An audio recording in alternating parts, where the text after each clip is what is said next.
नमस्कार, maths by DK Sharma YouTube channel पे आप लोगों का स्वागत है। देखें यार, आज हम लोग सेट नंबर 59 करने वाले हैं और जो लोग भी नए हैं वो टेलीग्राम चैनल को ज्वाइन कर लीजिएगा। आप लोगों को वहां पे सारा सेट का पीडीएफ मिल जाएगा। ठीक है, टेलीग्राम चैनल का नाम है मैथ्स बाय डीके शर्मा।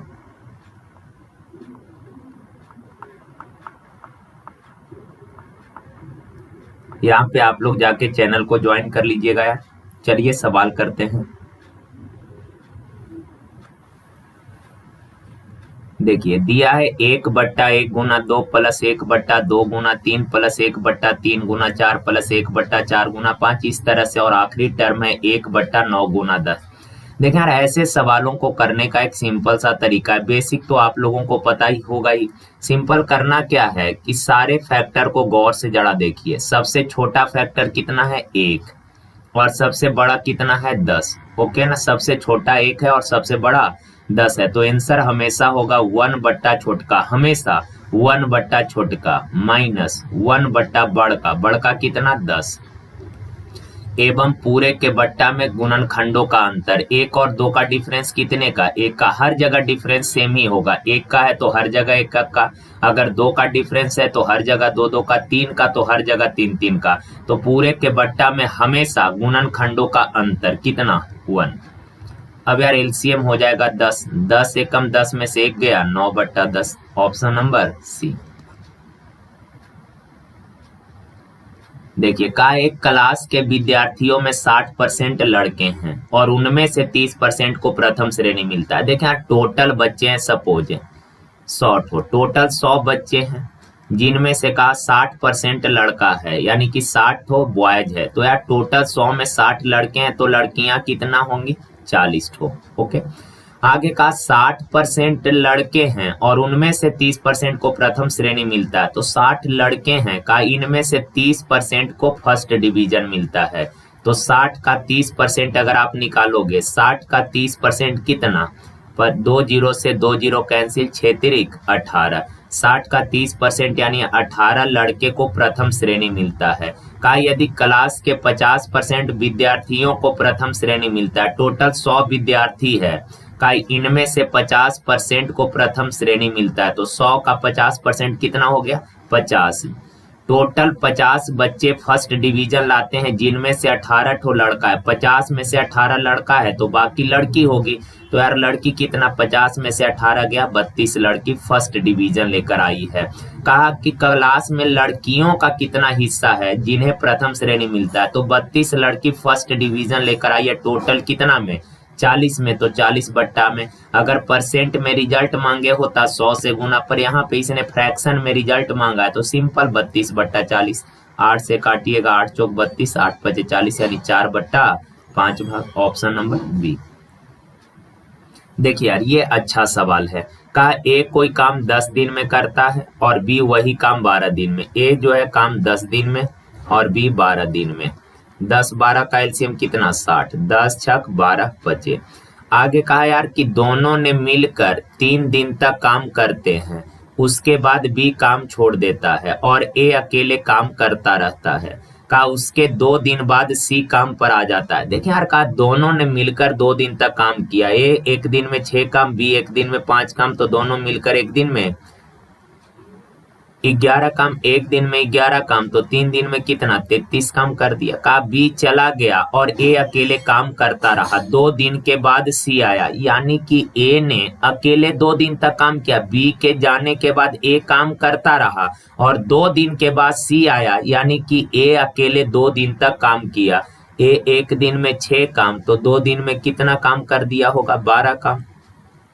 तो 33 और 12 45 काम हो गया। तो रिमेनिंग वर्क बच गया कितना, तो आप बोलेंगे सर टोटल 60 काम है जिसमें से 45 काम हो गया, तो रिमेनिंग बचा कितना 15 काम। अब कहा सी आया और काम को जो है 2 दिन में पूरा कर दिया। ए तो था ही, सी आ गया, तो अब ए और सी दोनों मिलकर जो है इस बचे हुए काम को 2 दिन में पूरा कर दिया।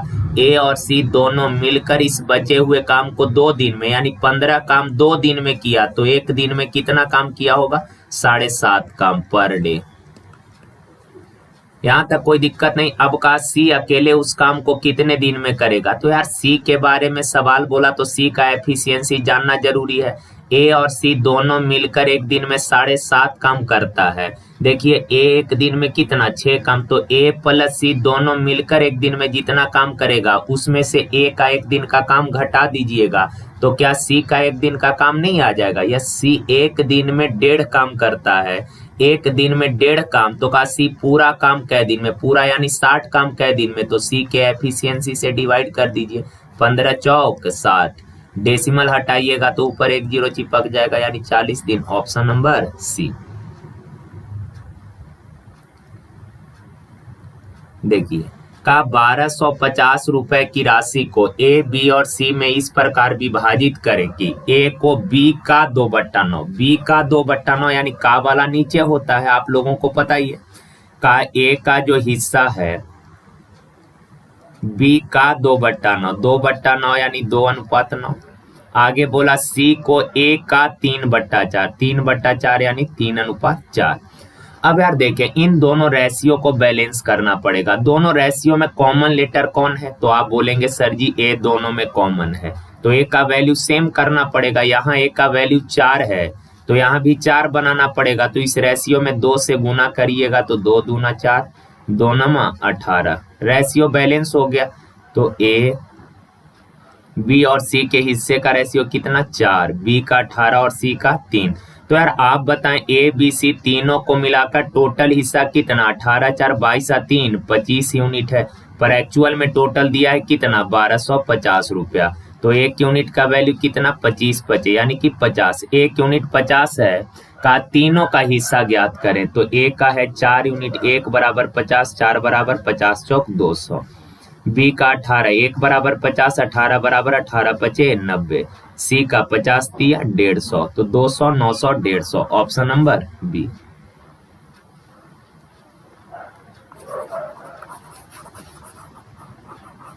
देखिए का 310 रुपए में ए एक वस्तु को बेचने पर प्राप्त लाभ 320 में उसी वस्तु को बेचने, यहाँ थोड़ा सा सवाल में सुधार कर लीजिए, ये 230 है। का 310 रुपए में बेचने पर जो लाभ होता है का 230 रुपए में उसी वस्तु को बेचने पर प्राप्त हानि के बराबर है। का ये जो प्रॉफिट हुआ ना यार ये लॉस के बराबर है। तो आप लोग जरा बताइए प्रॉफिट कब होता है, तो आप बोलेंगे सर जी अगर कम में खरीदिएगा ज्यादा में बेच दीजिएगा तो लाभ होगा, यानी क्रय मूल्य कम और विक्रय मूल्य अगर ज्यादा है तो प्रॉफिट होगा। तो कहा 310 रुपया में बेचा तो लाभ कितना होगा, तो लाभ होगा विक्रय मूल्य माइनस क्रय मूल्य, 310 है विक्रय मूल्य माइनस क्रय मूल्य, ओके ना। का 230 में बेचा तो हानि हुआ, लॉस बराबर क्या होगा, तो लॉस बराबर होगा क्रय मूल्य माइनस विक्रय मूल्य। देखें यार कहा 310 में बेचने पर जो ये प्रॉफिट हुआ, कहा कि 230 में बेचने पर होने वाला लॉस के बराबर, यानी प्रॉफिट और लॉस बराबर है। क्लियर है बात यहाँ तक। अब देखें यार माइनस सीपी इधर जाएगा तो प्लस हो जाएगा, तो सीपी सीपी कितना 2cp, माइनस 230 इधर आके प्लस हो जाएगा तो 310 प्लस 230 कितना 540।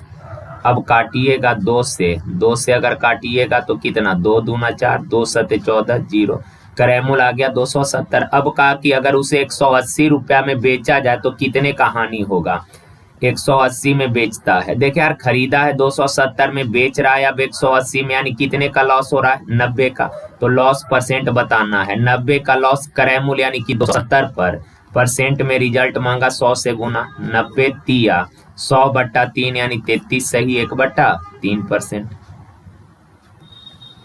देखिए का नोटबुक के एक सेट का 2/5 भाग पहले दिन बिक गया, शेष का 3/4 भाग दूसरे दिन बिक गया, और अभी भी शेष 75 नोटबुक बचा है। तो कहा कितनी नोटबुक बिक्री के लिए रखी गई थी। देखें यार शेष करके डाटा दिया, पहला दिन 2/5 भाग बिका, यानी कि टोटल 5 बुक था जिसमें से 2 ठो बिक गया, तो शेष बचा कितना 3/5। अब का शेष का यानी गुना 3/4 भाग दूसरे दिन बिका, 3/4 यानी कि 4 में से 3 दूसरा दिन बिक गया, 4 में से 3 बिका तो शेष बचा कितना 1/4। 2 दिन तक बेचने के बाद शेष बचा है इतना बुक, पर एक्चुअल में शेष बचा है कितना 75। क्लियर है बा। अब 3 से काटिएगा 25 बार में, 1 बराबर 25 चौक 100, 100 गुना 5 500। और आप लोगों को पता है सर भिन्न विधि में 1 जो है ये टोटल को डिनोट करता है और परसेंट में 100 टोटल को डिनोट करता है। ओके, चलिए आगे बढ़ते हैं।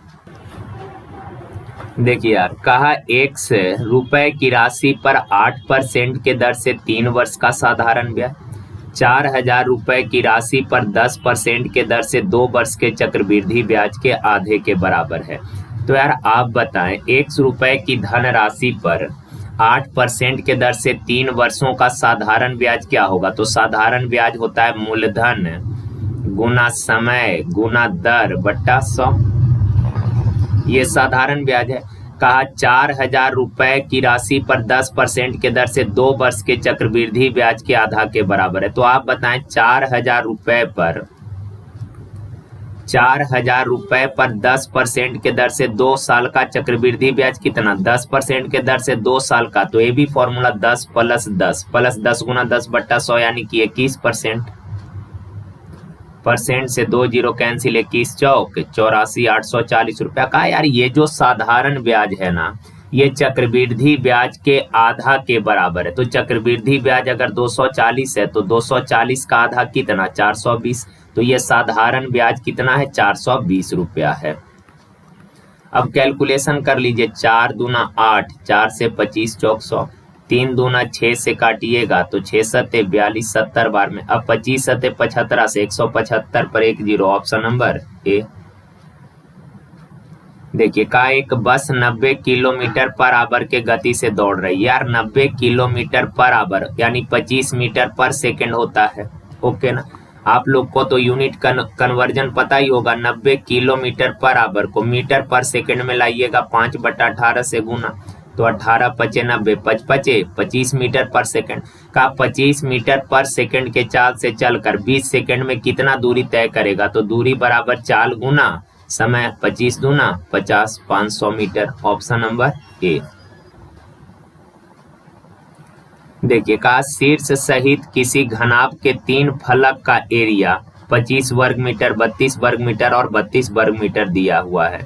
तो घनाभ का आयतन देखें यार, घनाभ में टोटल 6 फलक होता है, जिसमें 3 फलक सामने से दिखेगा और 3 जस्ट उसके अपोजिट होगा। तो सामने से दिखने वाले तीनों फलक का जो एरिया होता है, तीनों पृष्ठ, घनाभ का जो प्रत्येक पृष्ठ होता है आयताकार होता है, तो आयत का एरिया लंबाई गुना चौड़ाई। तो पहला जो पृष्ठ सामने से दिखेगा उसका एरिया होगा LB, दूसरा पृष्ठ का एरिया BH और तीसरा पृष्ठ का एरिया LH। और इन तीनों पृष्ठों का एरिया दिया है क्रमशः कितना? 25, 32 और 32। ओके ना। सवाल का है यार घनाभ का आयतन क्या होगा? घनाभ का आयतन होता है लंबाई गुना चौड़ाई गुना ऊंचाई। इसका मतलब यह है कि इन तीनों इक्वेशन को गुना करना पड़ेगा। अगर इन तीनों को गुना करिएगा तो L 2 ठो आएगा, B भी 2 ठो, H भी 2 ठो, यानी कि हो जाएगा LBH का होल स्क्वायर बराबर 25 गुना 32 गुना 32। तो यार LBH कितना? अगर बाएं साइड का स्क्वायर हटाइएगा, दाएं साइड वर्गमूल 25 का वर्गमूल 5, 2 ठो 32 का वर्गमूल 1 ठो 32 हो जाएगा, यानी 5 दूना 10, 5 या 15, 1 16। तो घनाभ का आयतन हो गया कितना? 160 घन मीटर, ऑप्शन नंबर बी।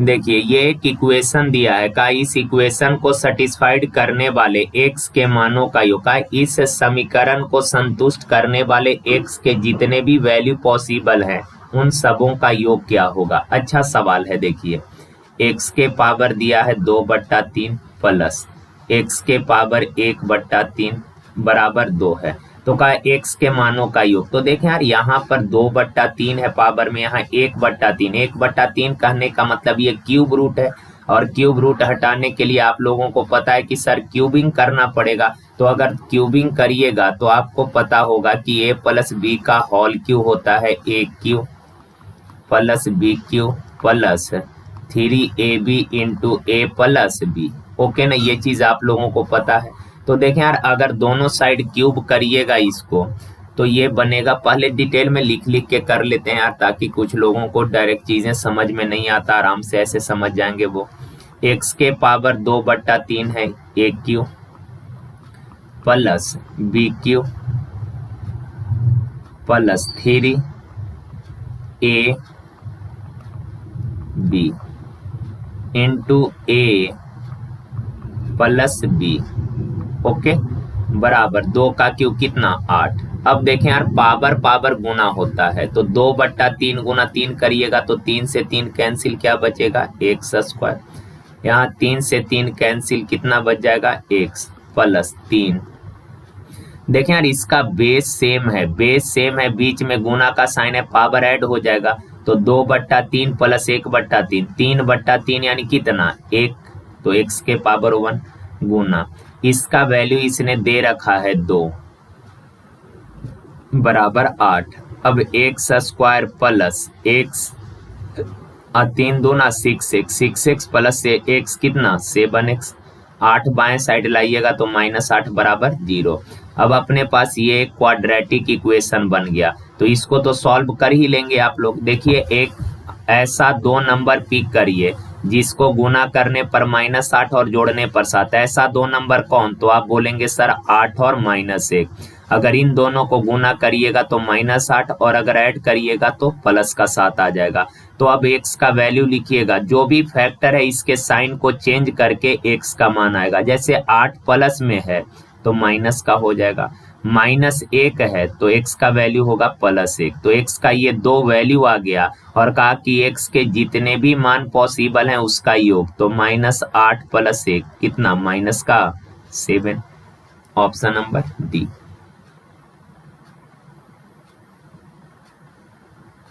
देखिए आगे का, एक समबाहुभुज का प्रत्येक अंतःकोण अपने बाह्य कोण से 36 डिग्री अधिक है, तो बहुभुज के भुजाओं की संख्या। देखें यार, आप लोगों को पहले से भी पता है चीजें कि किसी भी बहुभुज के सभी अंतःकोणों का योग होता है n-2 इंटू 180 डिग्री, ओके ना। तो एक अंतःकोण कितना, सभी अंतःकोणों के योग में अगर नंबर ऑफ साइड से डिवाइड करिएगा तो ये एक अंतःकोण आ जाएगा। सभी बाह्य कोणों का योग होता है 360 डिग्री, सभी बाह्य कोणों के योग में अगर नंबर ऑफ साइड से डिवाइड करिएगा एक बाह्य कोण हो जाएगा।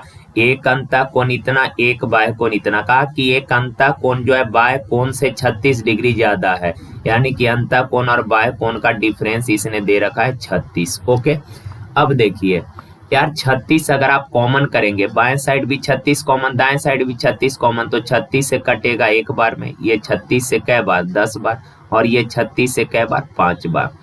तो एलसीएम हो जाएगा n, ऊपर में 5 से दोनों में ना बारी बारी, 5n -5 दूना 10 माइनस का 10 बराबर 1, तो 5n -20 बराबर n।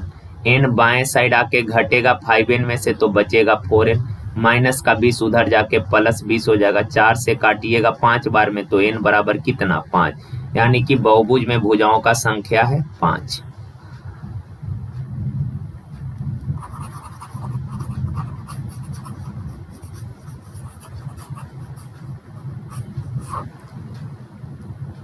देखिए बोला कितने मिलीमीटर से 10 किलोमीटर बनता है, तो पहले आपको ये जानना पड़ेगा कि 1 किलोमीटर बराबर कितना मिलीमीटर होता है। तो जिन लोगों को याद होगा वो तो कर लिए होंगे कि सर जी 1 किलोमीटर बराबर होता है 1 पर 6 जीरो, इतना मिलीमीटर।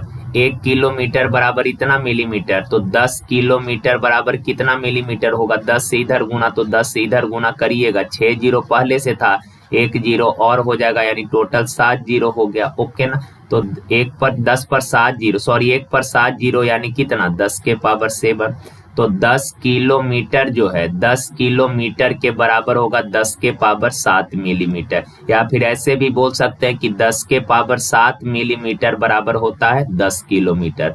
Option number D. पर जिन लोगों को ये चीजें याद नहीं है तो आप यूनिट, आप लोगों को पहले भी हमने कराया है कि मिली, ये तो सब लोगों को याद होगा, milli centi deci metre deca hecto kilometre. देखें, बाएं से दाएं साइड जाइएगा तो 1/10 से गुना, बाएं से दाएं जाइएगा कितना, 1/10 से।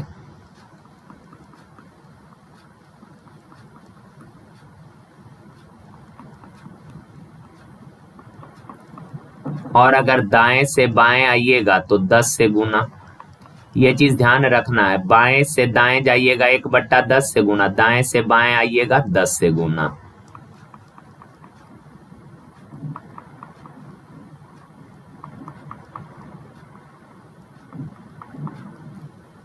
तो देखिए यार, आप बताइए 1 किलोमीटर बराबर कितना मिलीमीटर होता है? तो आप बोलेंगे सर जी किलोमीटर है यहाँ, ओके, और मिलीमीटर है यहाँ, यानी कि दाएं से बाएं आना है। तो 10 10 1 2 3 4 5 6, कितना, 1 पर 6 जीरो। तो 1 किलोमीटर बराबर 1 पर 6 जीरो, इतना मिलीमीटर होता है।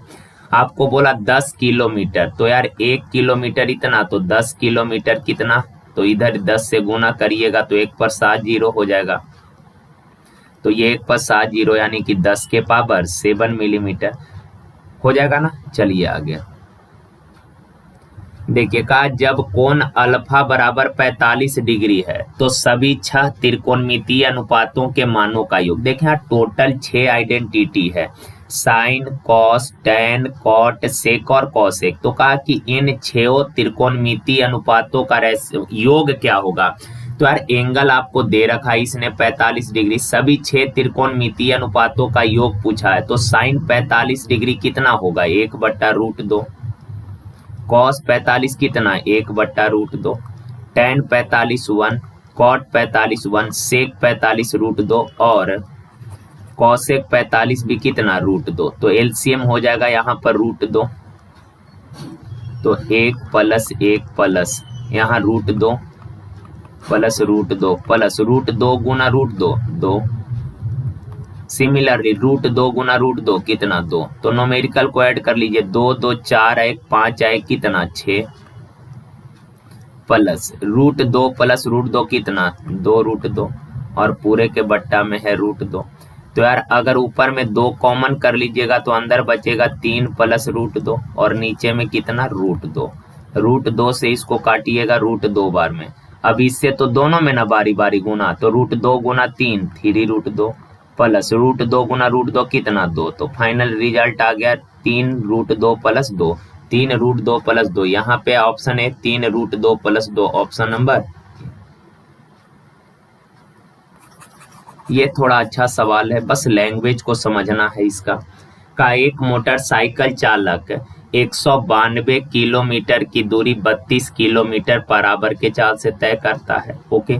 का मोटरसाइकिल चालक के चलने के 2.5 घंटे बाद एक कार उसी जगह से चलना शुरू करती है, लेकिन आधा घंटा पहले उस दूरी को तय कर लेती है। तो कार और मोटरसाइकिल की चाल का रेशियो क्या है?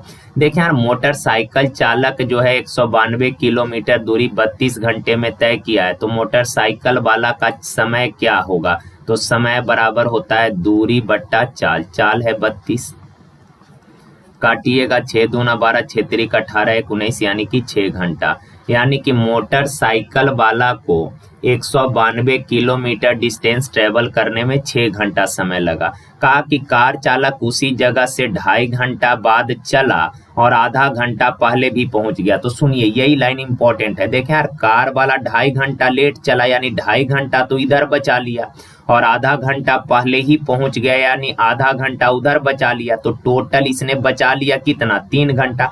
2.5 घंटा लेट चला तो इधर 2.5 घंटा सेविंग हो गया, और आधा घंटा पहले ही पहुंच गया तो आधा घंटा उधर सेविंग कर लिया। तो टोटल सेविंग कर लिया कितना, 3 घंटा। यानी कि कार वाला जो है 192 किलोमीटर दूरी को मोटरसाइकिल वाला से 3 घंटा कम समय में तय कर लिया। तो मोटरसाइकिल चालक को अगर उस दूरी को तय करने में 6 घंटा लगा, तो कार चालक जो है 2.5 घंटा लेट चला तो इधर 2.5 घंटा सेव किया। आधा घंटा पहले पहुंच गया यानी आधा घंटा उधर बचत कर लिया, तो 2.5 और आधा कितना 3 घंटा बचत कर लिया, यानी कि उससे 3 घंटा कम समय में डिस्टेंस ट्रेवल किया, यानी कि कार चालक जो है 3 घंटा में 192 किलोमीटर डिस्टेंस ट्रेवल कर लिया। तो कार वाला का चाल क्या होगा, तो चाल बराबर दूरी 192 किलोमीटर बटा समय 3 घंटा, 3 से काटिएगा 3 छक 18 3 चौक 12, यानी कार वाला का चाल है 64 किलोमीटर पर आवर। ओके, अब सवाल कहा कि कार और मोटरसाइकिल चालक की चाल का अनुपात, तो कार का चाल है 64, मोटरसाइकिल का चाल है कितना दे रखा है ऊपर वाला लाइन में 32, तो 32 एक कम 32 दूना 64, यानी कि 2:1, ऑप्शन नंबर सी। चलिए अब आगे देखिए, कहा यदि 750 रुपए की राशि साधारण ब्याज पर 5 वर्ष में 1000 हो जाती है, तो साधारण ब्याज पर 10 वर्ष में यह राशि कितनी हो जाएगी। अच्छा सवाल है। देखें यार, 750 रुपए की राशि जो है 5 साल में 1000 हो जाती है, तो आप बताएं कि 5 साल में ब्याज मिला कितना, तो आप बोलेंगे सर जी 5 साल में ब्याज मिला 250 रुपया। मूलधन है आपको दे रखा है, मूलधन 750 रुपया, टाइम दिया है आपको 5 साल का हो जाती है, यानी कि अमाउंट दिया है 10,000। ओके ना, तो आप बताएं यार कि ब्याज मिला कितने का, तो आप बोलेंगे सर जी 250 रुपए का ब्याज मिला है 5 साल में, तो 1 साल में ब्याज कितने का मिला होगा 250 बट्टा 5, यानी कि 50 रुपए का ब्याज 1 साल में मिला।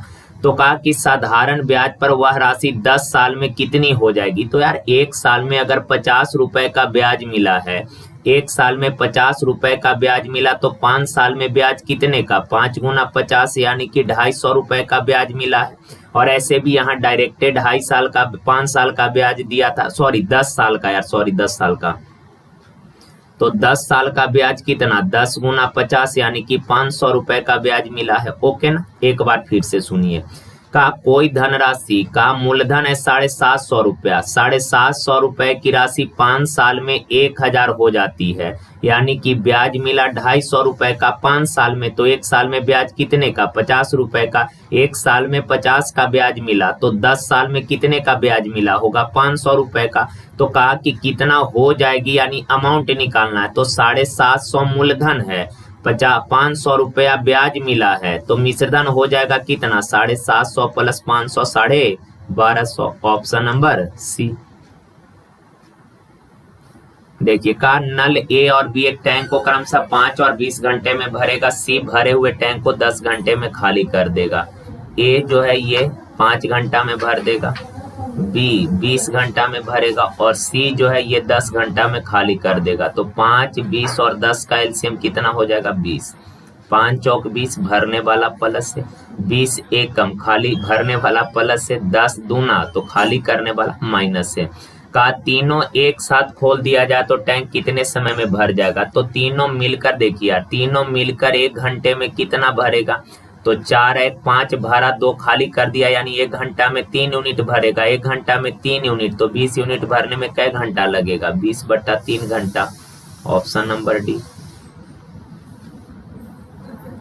देखिए, का गुणवत्ता ए और बी वाले चावल जिसका मूल्य क्रमशः 35 रुपए पर केजी तथा 65 रुपए पर केजी है को मिश्रित किया जाता है और प्राप्त मिश्रण का नया औसत मूल्य जो है 50 रुपया हो गया। 2 प्रकार के चावल का रेट दिया है और कहा दोनों को मिलाकर जो नया मिक्सचर बनाए उसका रेट 50 रुपया। तो एलिगेशन लगा लीजिए, पहले प्रकार के चावल का रेट 35 रुपया पर केजी, दूसरे प्रकार के चावल का रेट 65 रुपया पर केजी। का दोनों को मिलाकर जो नया मिक्सचर बना, इस नए मिक्सचर का रेट हो जाता है 50 रुपया पर केजी। अब यार 50 में से 35 गया 15, 65 में से 50 गया कितना 15, तो रेशियो हो जाएगा 1:1 का, ऑप्शन नंबर सी। देखिए, का एक फल विक्रेता ने 100 संतरे 80 रुपए में खरीदे, उनमें से 20 सड़ गए। या 100 संतरा 80 रुपया में खरीदा, जैसे आप मान लीजिए आप 5 केजी चीनी खरीदे हैं 100 रुपया में, घर लाते समय 2 केजी चीनी रास्ते में गिर गया, तो आपने 5 केजी चीनी खरीदा है, 5 केजी चीनी खरीदे हैं 100 रुपया में, घर लाते समय 2 केजी चीनी रास्ते में गिर गया, यानी कि घर आया कै केजी चीनी, 3 केजी चीनी, पर खर्च तो हो गए आपके 100 रुपए। तो अब जो आपका 1 केजी चीनी का रेट हुआ वो कितना हो जाएगा, तो 100/3 रुपया पर केजी। इस बात को समझिए एक बार फिर से, आपने 5 केजी चीनी खरीदा है 100 रुपया में, 5 केजी चीनी खरीदे है 100 रुपया में, ओके ना। तो 5 केजी चीनी का कॉस्ट प्राइस है 100 रुपया। घर लाते समय हुआ क्या कि 2 केजी चीनी रास्ते में गिर गया, तो आपके घर तक आया कै केजी, 3 केजी, पर पैसे तो आपके 100 रुपए खर्च हो गए। तो अब आप बताइएगा कि यार मेरा 1 केजी चीनी कितने का पड़ गया, तो आप बोलेंगे कि 100/3 रुपए का पड़ गया, ओके ना। तो यही चीज बस समझना था। देखिए कहा कि 100 संतरे 80 में खरीदा, 20 सड़ गया, तो 20 सड़ गया तो बचा कितने संतरे, 80 संतरे, और 80 का जो खर्चा है वो 80 रुपया। अलग बात है आपने 100 संतरे खरीदे थे 80 में, लेकिन 20 सड़ गया, यानी कि बच रहा है कितने संतरे, 80 संतरे बच रहे हैं, और रुपए कितने खर्च हुए, 80 रुपया। तो ये 1 संतरे का क्रय मूल्य आ जाएगा इतना रुपया। ये चीज ध्यान रखिएगा, 1 संतरे का क्रय मूल्य इतना रुपया। कहा कि 25% लाभ कमाने के लिए इस बचे हुए संतरे को किस मूल्य पर बेचना चाहिए, 25% लाभ। इसको बेचकर 25% लाभ कमाना चाहते हैं तो बेचना होगा कितना में, 125/100 में। 80 से 80 कैंसिल हो गया, 125/100 यानी कि 1.25। Option number B. देखिए कहा जब किसी साइकिल के मूल्य में 20% कमी की गई तो बिकने वाली साइकिलों की संख्या में 20% वृद्धि हो गई। देखें यार, रेट कम होने के कारण साइकिल का बिक्री बढ़ गया, यानी कि एक घटना घटने के बाद जो रिजल्ट आया, इस रिजल्ट पर अगला घटना घटा है, तो ये 2 सक्सेसिव घटना का केस है। और 2 सक्सेसिव घटना का केस हमेशा हम लोग AB फॉर्मूला से करते हैं। तो कहा पहले 20% कमी हुआ यानी कि -20, साइकिल के बिक्री 20% बढ़ गया यानी कि +20, minus into plus, -A Guna B/100, plus minus cancel, 2 0 से 2 0 कैंसिल, माइनस का 4 यानी कि 4% कमी हो गया, ऑप्शन ए। देखिए कहा हुआ छोटी से छोटी संख्या कौन सी है जिसे दोगुना करने पर वह 4, 6, 9, 12, 14 से डिवाइड हो जाए। 4, 6, 9, 14, 4, 6, 9, 12, 14। तो यार देखिए छोटी से छोटी कहने का मतलब एलसीएम, तो इन 5 नंबर का एलसीएम क्या हो जाएगा। देखिए यार इन सबों का एलसीएम हो जाएगा कितना, 252, ओके ना। तो ये जो एलसीएम आया ये वो छोटी से छोटी संख्या है जो इन सबों से एग्जैक्ट डिवाइड होगा। वह छोटी से छोटी संख्या 252 है जो 4, 6, 9, 12, 14 से पूरा कटेगा। लेकिन सवाल में कहा यार, कई बार लोग जल्दीबाजी में आंसर मार दिया 252, लेकिन ध्यान रखिएगा सवाल में कहा क्या कि वह छोटी से छोटी संख्या कौन है जिसे दोगुना करने पर 4, 6, 9, 12, 14 से कटे। तो 252 वह छोटी से छोटी संख्या है जो इन सबों से कटेगा, पर कहा कि दोगुना करने पर, तो इसका जस्ट आधा कर दीजिए। 252 का आधा कितना हो जाएगा, 126, यानी 126 वह छोटी से छोटी संख्या है। 126 वह छोटी से छोटी संख्या है जिसको दोगुना करिएगा तो आएगा 252, और 252 जो है 4, 6, 9, 12, 14 से कटेगा। तो ऑप्शन होगा कितना, ए 126। 126 वह छोटी से छोटी संख्या है जिसको दोगुना करिएगा तो आ जाएगा 252, और 252 इन सारे नंबरों से पूरा कटेगा। ओके चलिए आगे देखें। कहा ए और बी क्रमशः 50,000 और 60,000 का निवेश करके एक पार्टनरिंग में बिजनेस स्टार्ट करता है। एक महीने के बाद सी भी 70,000 निवेश करके उनके साथ जुड़ जाता है। वर्ष के अंत में से 1 महीना पहले बी इस साझेदार से निकल जाता है। यदि वे 20, 18 और 21 के अनुपात में लाभ साझा करते हैं तो एक्स का मान ज्ञात करें। देखें यार, पहले सारे पार्टनर का पूंजी लिख लीजिए, और ध्यान रखिएगा कि जब पूंजी लिख रहे होंगे ना तो ओनली पूंजी से मतलब, कब आया कब गया पर ध्यान मत दीजिए। पूंजी लिख रहे हैं तो ओनली पूंजी से मतलब 50,000 60,000 70,000 सबके अंत में 4 जीरो है, तो 4 जीरो से 4 जीरो कैंसिल हो जाएगा, तो रेशियो हो जाएगा 5:6:7 का। ओके, अब लाभ का रेशियो लिखना चाहते हैं। आप सबको पता है कि सर लाभ होता है पूंजी गुना समय। ए जो है शुरू से लेकर, ए के बारे में कुछ नहीं बोला, यानी ए शुरू से लेकर अंत तक बिजनेस में रहा, शुरू से लेकर अंत तक रहा, यानी कि पूरे एक साल यानी कि 12 महीने तक रहा, तो ए का लाभ होगा कितना, तो ए का पूंजी गुना ए का समय। ओके, कहा बी जो है, देखिए यहाँ दिया है कि वर्ष के अंत से x महीना पहले बी इस साझेदारी से निकल गया। तो यार 12 महीने का बिजनेस है, x महीना पहले बी चला गया, x महीने पहले चला गया, तो बिजनेस में रहा कै महीने तक, 12 माइनस x महीने तक। तो बी का लाभ होगा कितना, तो बी का पूंजी गुना बी का समय। ओके, और सी के बारे में बोला कि x महीने बाद सी आया है, तो यार 12 महीने का बिजनेस था, x महीना निकल जाने के बाद आया, x महीने बाद आया, यानी सी रहा कितने महीने तक, तो सी भी 12 माइनस x महीने तक रहा, तो सी का प्रॉफिट क्या होगा, तो सी का पूंजी गुना सी का समय, ये सी का लाभ हो जाएगा। ओके, अब देखें यार तीनों के लाभ का रेशियो है इतना, पर रेशियो दे रखा है कितना, 20, 18 और 21। आपसे x का वैल्यू निकालने को बोला, तो किसी भी दो ठो का कंपेयर कर लीजिए, किसी भी दो का आप कंपेयर करके x का a b का कंपेयर कर लीजिए, या a और c को कंपेयर कर लीजिए, या b और c किसी भी दो को कंपेयर कर लीजिए। a और b को कर लेते हैं, तो a का लाभ है कितना, 50 गुना 12 रेशियो यानी कि बट्टा, b का लाभ है कितना, 6 गुना 12 माइनस x, और दोनों के लाभ का रेशियो है 20/18। बस कैलकुलेशन कर लेना है यार, देखें 6 दूना 12, ओके ना, 2 से काटिएगा 10 बार में, 10 से काटिएगा इसको 5 बार में। ओके ना, कहीं कैलकुलेशन दिक्कत हो गया क्या यार?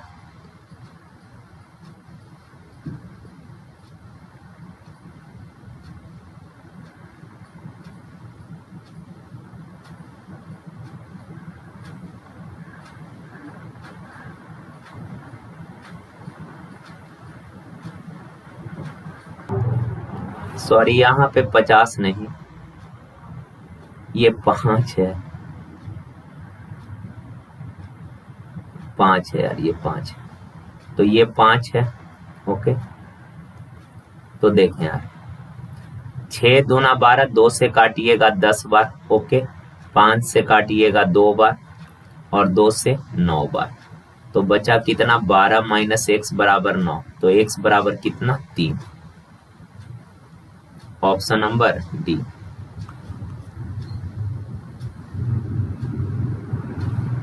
देखिए आगे का, एक ही कंपनी में काम करने वाले 6 व्यक्ति A B C D E और एफ की आयु का योग 105 साल है। तीनों 6 आदमी के आयु का योग 105 वर्ष है। का उन सभी के पैदा होने में 5 वर्ष का अंतर है, तो सबसे बड़े व्यक्ति की आयु।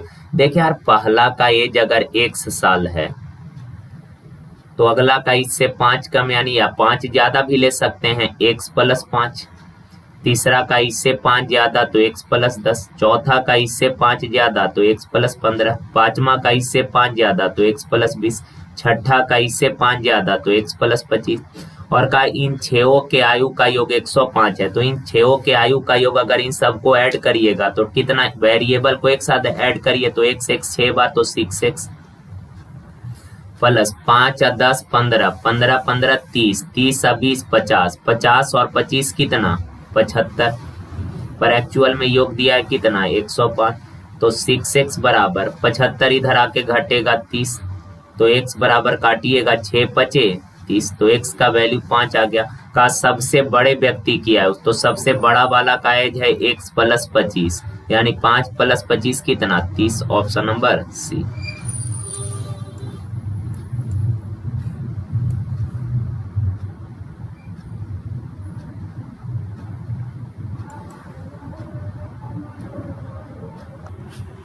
देखिए यार, का 1-9 धारा के दिशा में 35 किलोमीटर दूरी 5 घंटे में तय करती है और 7 घंटे में वापिस लौट आती है। देखिए यार, धारा के दिशा में कहा गई है 35 किलोमीटर 5 घंटे में, तो धारा के दिशा में चाल क्या होगा, चाल धारा के दिशा में जुड़ता है तो धारा के दिशा में चाल होगा वोट प्लस वाटर। लेकिन धारा के दिशा में बोला 35 किलोमीटर दूरी 5 घंटे में तय की है, तो चाल बराबर दूरी बट्टा समय, 5 से काटिएगा तो कितना आ जाएगा 7 किलोमीटर पर आवर। धारा के दिशा में 9 का चाल है 7 किलोमीटर पर आवर।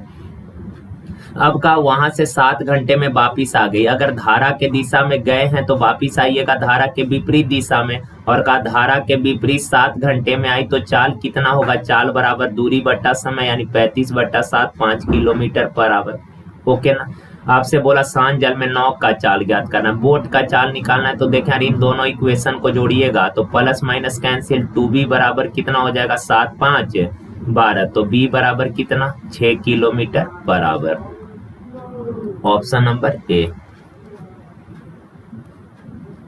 देखिए का एक आयताकार मैदान की लंबाई 125 मीटर और चौड़ाई 75 मीटर है। एक आयताकार मैदान है, इसका लंबाई है 125 मीटर और चौड़ाई दे रखा है इसने 75 मीटर का। मैदान के बीच में 3 मीटर चौड़ा पैदल पट्टी है। देखें यार यहाँ पे 2 केस पॉसिबल है। जो रास्ता है ना ये लंबाई के पैरेलल भी हो सकता है और चौड़ाई के पैरेलल भी हो सकता है। कहा कि मैदान के बीच में 3 मीटर चौड़ी पैदल पट्टी है। ये जो पैदल पट्टी है, ये जो रास्ता है, इस रास्ते का चौड़ाई दिया है 3 मीटर। तो यहाँ दोनों केस पॉसिबल है। क्लियर इसने नहीं दिया। यहाँ पे चौड़ाई के पैरेलल भी रास्ता हो सकता है, लंबाई के पैरेलल भी हो सकता है। अगर क्लियर करके ना देना तो हमेशा लंबाई के पैरेलल ही रास्ता। ओके ना। तो क्लियर करके अगर ना दे तो हमेशा लंबाई के पैरेलल ही रास्ता बनाइएगा। तो सवाल में कहा कि पैदल पट्टी के बिना मैदान का एरिया, यानी कि यार ये जो छायांकित भाग है ना इसका एरिया आपको बताना है।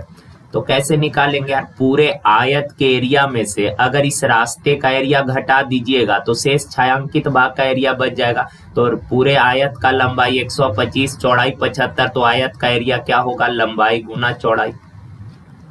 तो आयत के एरिया में से अगर आप रास्ते का एरिया घटा दीजिएगा, देखें रास्ते का एरिया निकालिएगा कैसे, तो ये रास्ता जो है यार ये लंबाई के पैरेलल है, यानी कि ये वाला जो लेंथ होगा क्या 125 के बराबर नहीं होगा। यस, ये वाला 125 है और ये रास्ते का जो ये चौड़ाई है ये कितना मीटर है, 3 मीटर। तो रास्ता भी आयताकार हो गया, तो इस रास्ते का एरिया क्या होगा, लंबाई गुना चौड़ाई 125 गुना 3। ओके ना। अब 125 अगर कॉमन कर लीजिएगा तो अंदर बचेगा 75 माइनस का 3, तो 125 गुना 75 में से 3 गया कितना 72। अब गुना कर लीजिए 5 दूना 10 इकाई। अब ये तो अब दोनों जो भी ऑप्शन होगा आप लोग मल्टीप्लाई कर लीजिएगा। देखिए सड़क पर स्थिर आधार के साथ 5 मीटर लंबी सीढ़ी सड़क के दूसरी ओर स्थित 4 मीटर और 3 मीटर ऊंची 2 खिड़कियों तक पहुंच सकती है। देखें यार ये सड़क है, का सड़क के बीच में कोई का एक सीढ़ी रखा हुआ है, कहा कि दोनों तरफ एक 4 मीटर ऊंचाई पर खिड़की है। ओके ना। और एक खिड़की जो है 3 मीटर के ऊंचाई पर है। का ये सीढ़ी 5 मीटर ऊंची सीढ़ी जो है का सड़क के दूसरी ओर स्थित 4 मीटर और 3 मीटर ऊंची 2 खिड़कियों तक पहुंच जाती है। तो ये सीढ़ी जो है यहाँ से इस खिड़की तक पहुंच गई और दूसरी तरफ इस खिड़की तक पहुंच गई। ओके ना। तो का सड़क की चौड़ाई ज्ञात करें। यार सीढ़ी का लंबाई इसने दे रखा है कितना 5 मीटर, सीढ़ी का लंबाई कितना है 5। तो आप बताएं ये राइट एंगल ट्रायंगल में 90 के सामने कर्ण 5 है, लंब 4 है, तो बेस कितना हो जाएगा, ट्रिपलेट 3 4 5। यहाँ ये 3 है ये 5 है, तो ट्रिपलेट से ये कितना 4 हो जाएगा। तो टोटल चौड़ाई कितना, तो ये 3 ये 4 टोटल कितना हो जाएगा 7। तो रास्ते का चौड़ाई है 7 मीटर। ऑप्शन नंबर सी। देखें का ओ एक त्रिभुज एबीसी का परिकेंद्र है।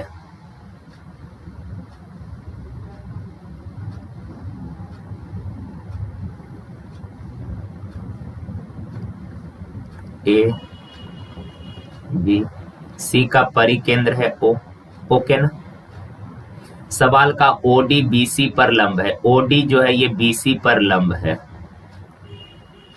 कहा कि कौन बीओडी ज्ञात करें, बीओडी ये वाला एंगल बताना है।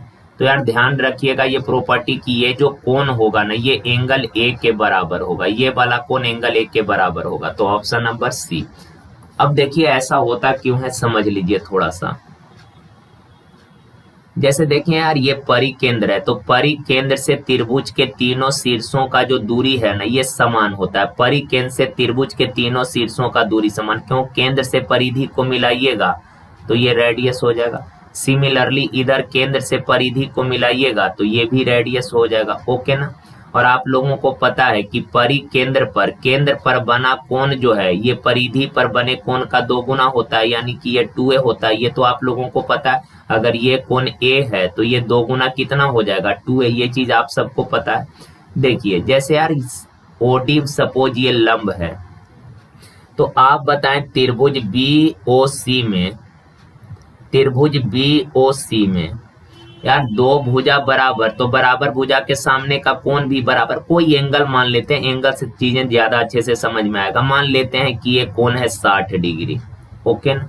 तो इस भुजा के सामने 60, तो इस भुजा के सामने ये वाला कोण भी कितना होगा? 60 डिग्री होगा। ओके ना। तो यार इस त्रिभुज में 60 और 60 120 हो गया, तो ये वाला कोण कितना हो जाएगा? ये वाला कोण भी 60 डिग्री होगा। ओके ना, समझ रहे हैं बात को? अब आप जरा ये चीज बताइए, केंद्र पर बना कोण 60 है, तो परिधि पर बना कोण केंद्र पर के कोण का आधा, ये 60 है, तो ये वाला कितना हो जाएगा? 30 हो जाएगा। ओके। अब जरा एक चीज देखिए, थोड़ा सा फिगर छोटा हो गया पर समझ लीजिएगा यार, ये 90 है, ये कितना है? 90। इसको मिटा रहे हैं, ये 90 है, तो 90 या 60, 90 60 150, तो ये वाला कोण कितना हो जाएगा? 30 डिग्री। सिमिलरली इधर 60 और 90 150, तो ये वाला कोण भी कितना होगा? 30 डिग्री। तो ध्यान रखिएगा कि परिकेंद्र से तीसरी भुजा पर जो लंब डालिएगा ना, ये लंब इस कोण को 2 इक्वल पार्ट में डिवाइड करेगा। केंद्र पर बना कोण अगर परिधि पर बने कोण का 2 गुना है, तो ये 2 इक्वल पार्ट में डिवाइड हो जाएगा, यानी ये कोण जो है परिधि पर बने कोण के बराबर होगा। ये 30 है, तो ये भी देख रहे हैं 30 है, ये 30, तो ये भी 30। तो ये चीजें अब आप ध्यान में रखिएगा, फिगर बना के घर पे अच्छे से थोड़ा प्रैक्टिस कर लेना है। ये ABC का O परिकेंद्र है, तो पहला चीज तो कि केंद्र पर बना कोण परिधि पर बने कोण का 2 गुना। अगर ये A है तो ये हो जाएगा टोटल कितना? 2A। अगर बोले ये लंब डाला गया है तो BOD अगर बोले तो ये वाला A होगा, और C और D बोले तो ये वाला भी क्या होगा? A होगा। दोनों बराबर होता है। ओके ना। तो ऑप्शन नंबर C।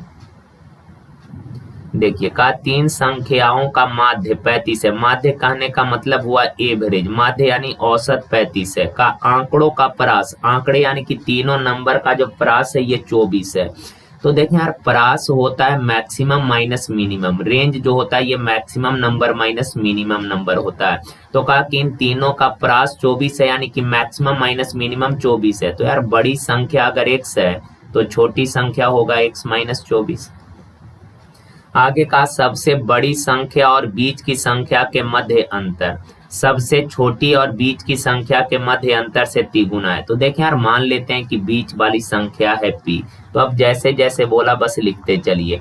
कहा कि सबसे बड़ी और बीच की संख्या का अंतर, सबसे बड़ी संख्या x और बीच की संख्या है p, तो सबसे बड़ी संख्या और बीच की संख्या का अंतर, हमेशा बड़ा में से छोटा को घटाइएगा।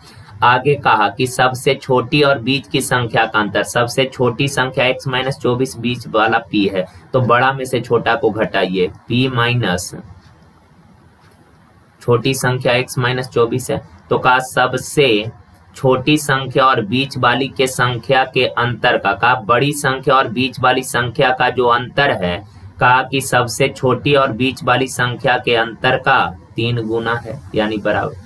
अब यार x माइनस पी बराबर, देखें इस 3 से तो अंदर सब में ना बारी बारी, तो 3 से गुना करिएगा तो ये 3p minus 3x minus into minus plus 24 दिया 72। यार अब आप बताएं, p इधर आएगा तो इधर आके जुटेगा कितना? 4p माइनस 3x इधर आके x में जुटेगा कितना हो जाएगा? प्लस 4x और माइनस का 72।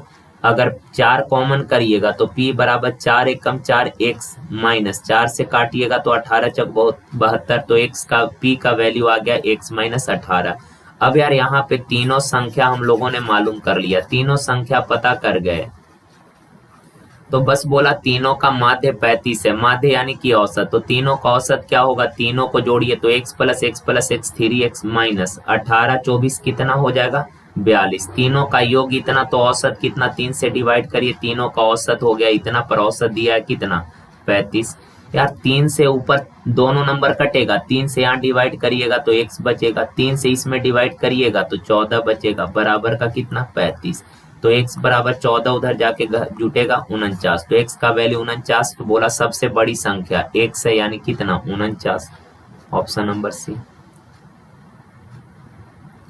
कहा 9 के प्रथम 30 गुणांकों का औसत क्या होगा, तो देखिए यार 9 का पहला गुणज होगा 9, दूसरा गुणज 9 दूना 18, तीसरा 9 तिया 27, इसी तरह से 30वां होगा 9 तिया 27 270। और आप लोगों को पता है कि लगातार संख्याओं का एवरेज मिडिल टर्म, तो यार ये देखें 9 का गुणज है यानी कि हर नंबर के बीच का तो गैप 9 का ही हो रहा होगा, यानी कि हर नंबर के बीच का डिफरेंस सेम है, और अगर डिफरेंस सेम है तो एवरेज होता है बीच वाला नंबर, और बीच वाला नंबर हम लोग लिखते कैसे है, तो बीच वाला नंबर होता है फर्स्ट प्लस लास्ट बाई 2, तो ये हो जाएगा 279 बट्टा 2, 2 से डिवाइड करिएगा तो 1 2 तिया 6 2 नमा 18 2 पचे 10, 139.5, ऑप्शन नंबर सी।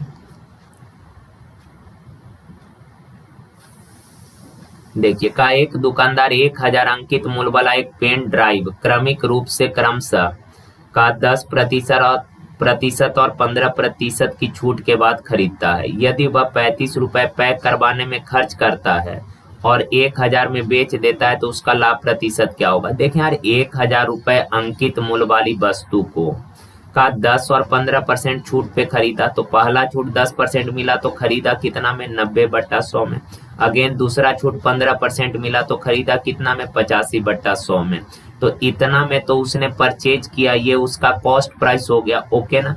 अब आगे कहा कि 35 रुपया पैक करवाने पर खर्च किया, तो आप लोगों को पता है कि सर खरीदने के अलावा, किसी भी वस्तु को खरीदने के अलावा उसको लाने ले जाने या फिर बनवाने में जो भी एक्स्ट्रा खर्च होता है उन सबों को जोड़कर वास्तविक क्रय मूल्य बनता है। तो कहा इतना रुपए तो कैश पेमेंट करके उसने खरीदा है और 35 रुपया पैक करवाने में खर्च किया, तो 35 ऐड करिएगा तो ये उसका वास्तविक क्रय मूल्य आ जाएगा। तो इसको आप लोग सॉल्व कर लीजिएगा, 2 0 से 2 0 कैंसिल, ये 2 0 से 2 0 कैंसिल, क्रय मूल्य निकल जाएगा। और विक्रय मूल्य दे रखा इसने 1000 रुपया, तो क्रय मूल्य पता कर लीजिएगा, विक्रय मूल्य दिया है तो लाभ या हानि जो भी होगा आप लोग अब निकाल लेंगे, कैलकुलेशन कर लीजिएगा, ओके ना। देखिए आगे सवाल में कहा यार कि 3 बिंदु सीधी रेखा में नहीं है, सुनिएगा गौर से यार, 2 लाइन जो होता है, 2 पॉइंट्स जो होता है ना, ये हमेशा सीधी रेखा स्ट्रेट लाइन में, कहीं भी 2 पॉइंट्स अगर होगा, कहीं भी 2 पॉइंट्स होगा तो ये तो हमेशा एक सीधी रेखा पर होगा। और दूसरी चीज सुनिए, अगर 3 या 3 से अधिक बिंदु एक ही लाइन पे लाई करता है, 3 या 3 से अधिक बिंदु एक ही रेखा पर हो तो वो कहलाता है संरेख बिंदु, संरेखीय बिंदु, ओके ना। 3 या 3 से अधिक बिंदु अगर एक ही रेखा पे है तो उसको हम लोग बोलते हैं संरेख, संरेखीय बिंदु, संरेखीय यानी कि एक ही रेखा पर। और 3 या 3 से अधिक बिंदु अगर एक रेखा पे नहीं है तो उसे बोलते हैं असंरेख बिंदु, अलग थलग टाइप का ये तीनों बिंदु, तो ये असंरेख बिंदु है। और 3 असंरेख बिंदुओं से जो है आप एक ट्रायंगल बना सकते हैं और एक सर्कल का निर्माण कर सकते हैं। ये चीज ध्यान रखिएगा, ये भी पेपर में पूछा गया है कि 3 असंरेख बिंदुओं से किस चीज का निर्माण पॉसिबल है, तो एक ट्रायंगल आप बना सकते हैं और एक सर्कल बना सकते हैं। तो 3 असंरेख बिंदु जो है त्रिभुज के तीनों वर्टेक्स पे स्थित होता है, यानी कि एक ही प्लेन पर होता है, एक ही सतह पे। ट्रायंगल बनाइएगा तो एक ऐसा ट्रायंगल होगा, एक सतह पे बनेगा, तो 3 असंरेख बिंदु जो है वो एक सतह पे होता है, एक ही समतल पे होता है। तो ऑप्शन नंबर क्या हो जाएगा, ए, ओके। चलिए यार आज के लिए यहीं तक, थैंक यू, धन्यवाद। और कुछ गलती हुआ होगा तो थोड़ा माफ करिएगा यार, थोड़ा सा मेंटली जो है अभी डिस्टर्ब चल रहा है, काफी मतलब प्रेशर है यार दिमाग पे, पता नहीं चल रहा क्या काम कर रहे हैं हम। तो चलिए आज के लिए यहीं तक, थैंक यू, धन्यवाद।